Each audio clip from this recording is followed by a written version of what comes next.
Let's talk about new one-time scopes, your opinion on the state of Siege, and more. Hello everybody and welcome back to the Siege Mailbox. This is the video series where you can use my platform to express your opinions, thoughts, discussions, topic questions on Rainbow Six Siege by simply dropping them in the comment section below. And I also have a special channel on my Discord as well. Make sure you drop a like if you enjoy, and there's also like a hype button on YouTube now where you can like push a video into the algorithm. Yeah, that's pretty new, so I'll maybe try that if you like the video and you want more people to see it. But yeah, I hate long intros. Let's get into this. So this first one is less of a question, but more of a follow-up to a discussion we had in a previous video, and something which I've had on my concept for how the roadmap should be going forward for Rainbow Six Siege, and that is the introduction of some new scope casings to the game. Yes, one of the things I expressed with our sort of concern for the content rollout we've been getting for Siege as of recently is more minor content. We've not seen a new secondary gadget in ages. We've not seen new minor content such as new scope casings in ages. And I just said I think it'd be a really fun idea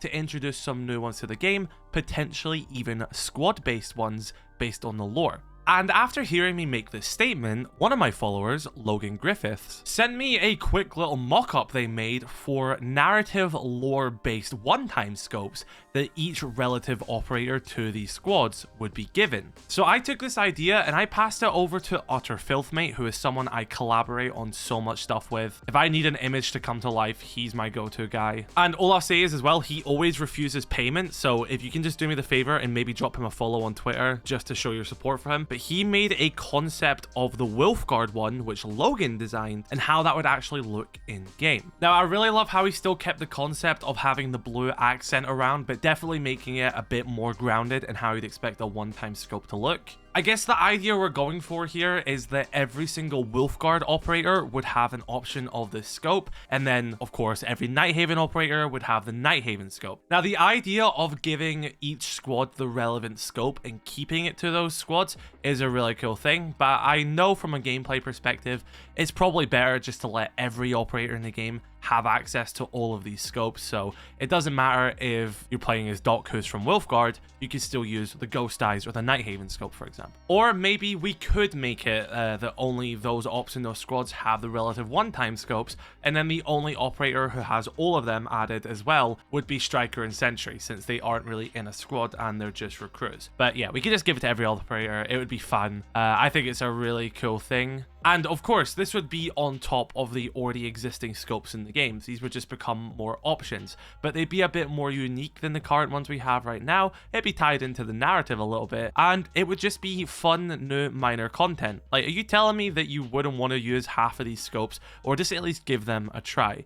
We only really got around to making the Wolfguard one, since this stuff does take time, but you can sort of visualize with the Wolfguard one of what this would look like, and then of course you can imagine what the other ones would look like to this same level of quality as well. I think the idea of getting new one-time scopes would be a really cool thing. Heck, I even think right now they should just get rid of the telescopic scopes and make those two into an ACOG as well, because no one uses telescopic. It's only on attacking DMRs, and even then people just run ACOG or one-times. So I think it's time they get a change as well, and we simply just have one-times in 2.5, and then we change the telescopic scopes to 2.5, which introduces 2 more ACOGs as well. But yeah, let me know your thoughts on these ideas for the one-time scope. Really cool. This next one is by Sasha, and they say, something I've been wanting for ages is a longer prep phase. There's too much to do with how much operator gadgets have been expanded. I'm having trouble even placing down all my Denari gadgets before the prep phase ends. Now this is definitely tricky, because on one side you are now making the game longer, which not a lot of people like, but on the other end, I completely agree with you that the prep phase kind of sucks. Like, I even agree with Denari, because he is a 3-speed, and even I find myself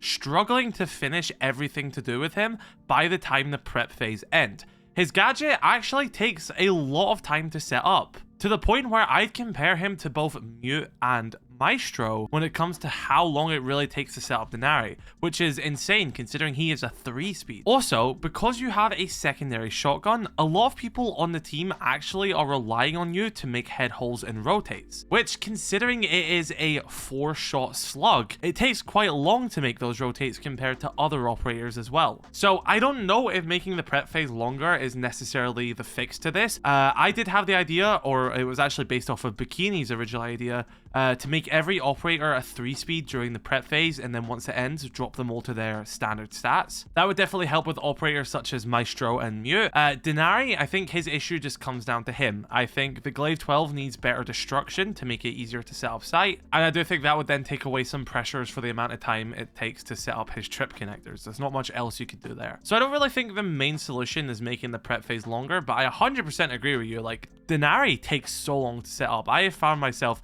genuinely being at like round 3 and just going to my team, hey, I'm not playing Denari, I just cannot spend the time to set him up. Like, it is quite rough. This one says, people will always complain regardless of the update, and when we get a new map, people ban it because they don't want to learn it. Now, yeah, there are people like that, but that doesn't mean we shouldn't be getting new maps. I personally do not care if people have the skill issue and the incapability to learn new maps. That shouldn't prevent us from getting new content. I joined this game in year 2, and this was before any of the maps have had a rework, and this was also before map bans existed. So the pre-reworked version of Chalet, for example, was dreadful. I hated that map. However, map bans didn't exist, so I had to simply say, okay, I am just going to have to learn this map, accept it, and get better at it. And it made me a better player overall, and honestly, that learning curve was fun. The issue now is that so many players get nurtured, especially in ranked, and they want their hand held all the way to champion, that a lot of that learning curve got removed. Any good player actually learned and win at Nighthaven Labs, Lair, Emerald Plains. If people are incapable of learning new maps, then they should accept that, expect themselves not to reach high ranks, and we shouldn't not get new content because of them. Skill issues should not have an effect on the game.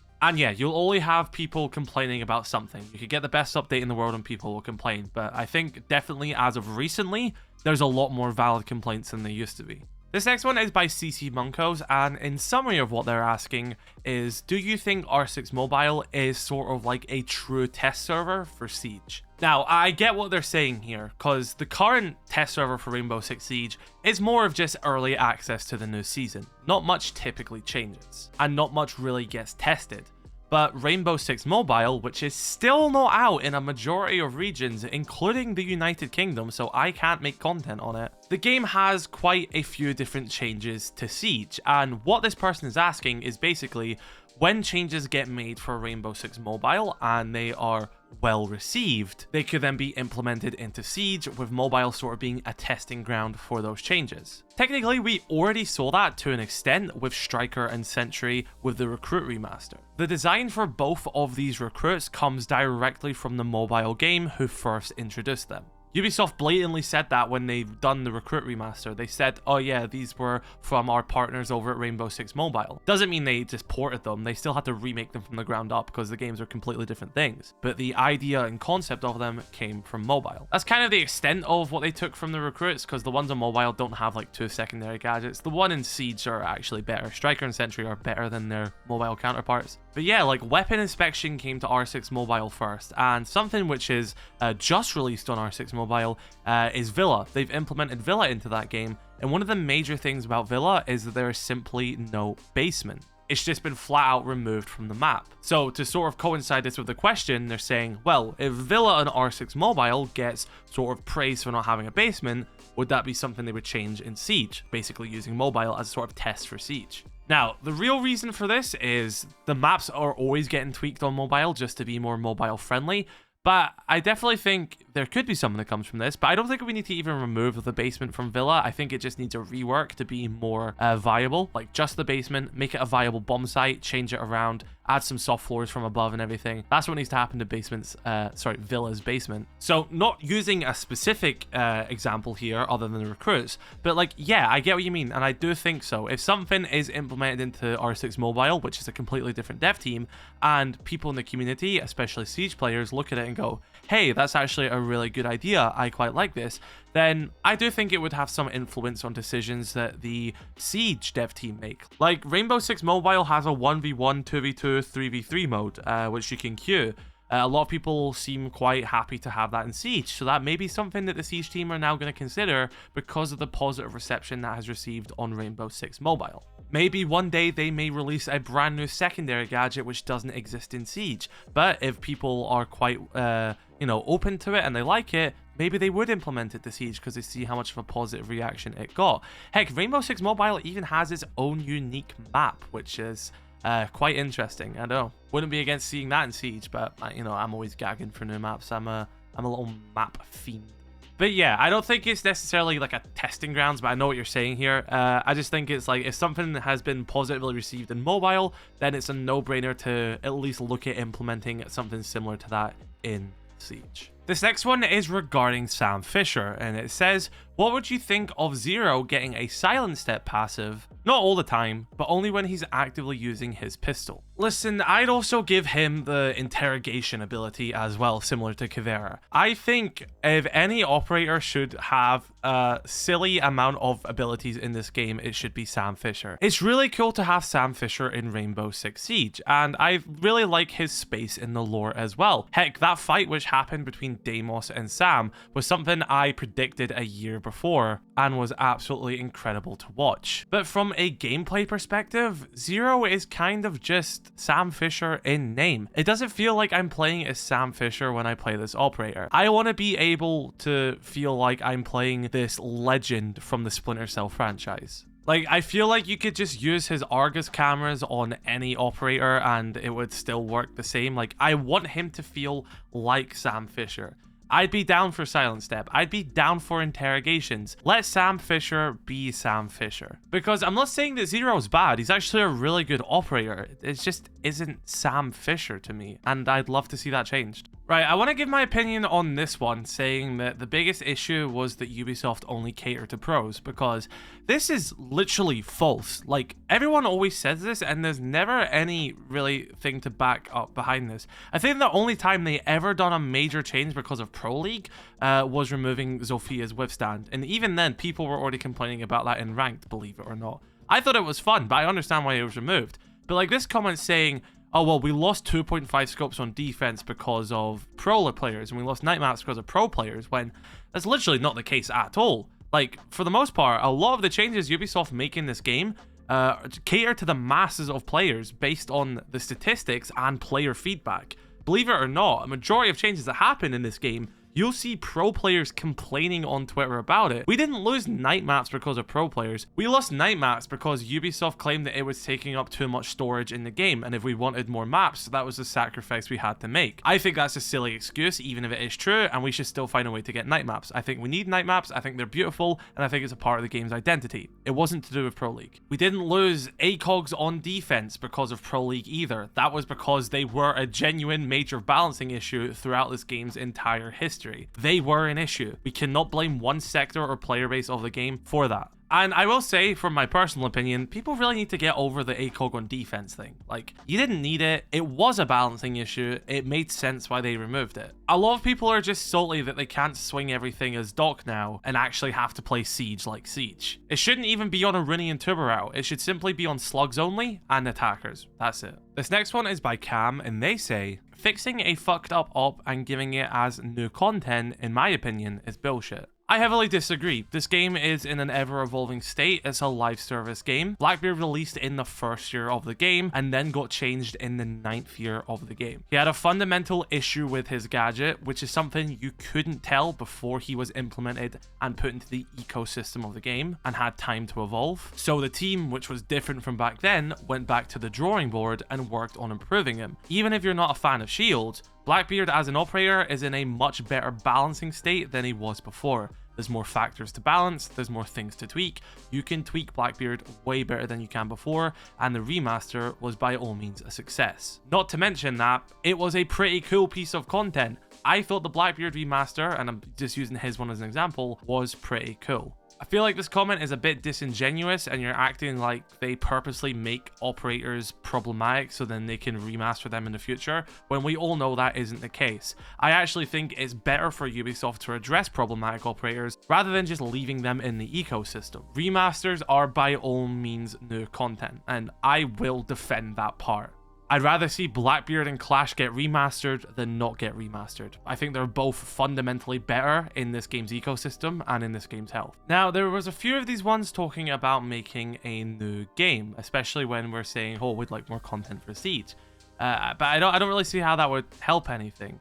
If anything, making a new game would just mean we have to wait longer for new content. Just because you make a new game doesn't mean it necessarily fixes any issues, and it definitely doesn't fix a content drought. If I'm saying that I want new maps added to Siege more frequently, why would I then want Ubisoft to spend the time to remake 20 existing maps for a new game? Or they could just make new maps for the current Siege. For the longevity of Siege as a live service game, believe it or not, Siege X was a really good thing. They just done a really bad job, in my opinion, of expressing that and also presenting that. From a technical and background standpoint, it was important for Siege. If we're asking as a community for more resources to be devoted for Siege, I don't know how in any scenario us then getting a completely different game, which would require them to spend more time, money and resources on, would benefit us. If they just focused that resources on the already existing game, then it would benefit us. I'm actually fine with updating an already existing product. I think Call of Duty has ruined people's perception of what a software like Siege, like Valorant, like CS should be. You don't need to spend all the resources yearly making the same game or making another version of the game. The only reason why COD does that is because they have probably one of the biggest resources out of any gaming developer in history, because they know that they can release the same product every year and people will buy it at full price. That's why they do it. It's nothing to do with the care of the game or the love of the art. It's a money-making scheme. So what you're rather saying is that instead of Ubisoft and Fortnite and all these games focusing on the product which they've already put forward and are now free to play, you would rather them make new games, charge full price for them, and somehow that would fix our criticisms of lack of content and our concerns. It wouldn't. There's a reason why the quality of Call of Duty games are utter dogshit these days. The last COD I truly played in love was Black Ops 3, and the reason why I truly loved that game is because I could actually feel that there was dev passion and love poured into that game. Everything ever since Black Ops 3 has been refined as much as possible on how they can squeeze every penny out the player. How can we, launch the game without having these modes, which the game last year had, or without a leaderboard, or without XYZ?